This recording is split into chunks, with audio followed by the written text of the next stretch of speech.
पुदीना अलग टोन में बोला तरी ले लो पुदीना ले लो पुदीना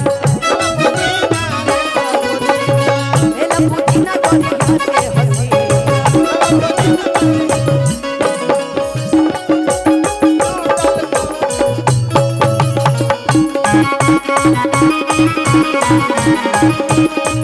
गाने का लाइन तो सारा इसका बहुत अच्छा है, लेकिन जो लाइन हमें बड़ी पसंद है कल्लू जी, वो लाइन है कि लगने में क्या करिएगा, सब बियाह शादी कर लिया है, गोलू का भी अगले साल हो जाएगा, हम लोग को देखिए तकदीर कब साथ देता है। हमर हो जा तू जाने यही लगने में हमर हो जा तू जाने कि हमर हो जा तू जाने यही लगने में हमर हो जा तू कि हमके पटावेला अखिलेश भैया का फेवरेट लाइन है ना कि हमके पटावेला तू फूलवे से। Thank you. अरे मार बच्चा लाके रसगुल्लवे से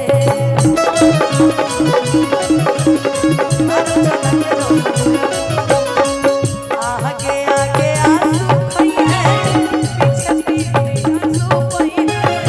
आगे आगे आंसू खइए पीछे पीछे आंसू खइए पवन जी के बाल में हथुरा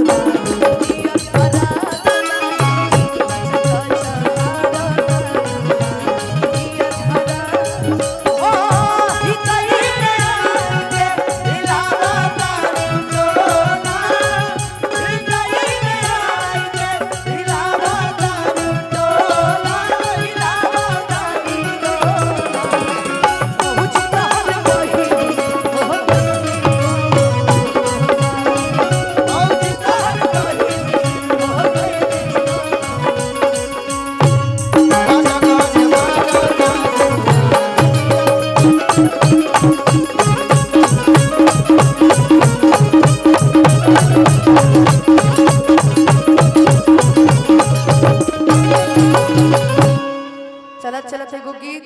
जन्म में एक बेरा हम कार्यक्रम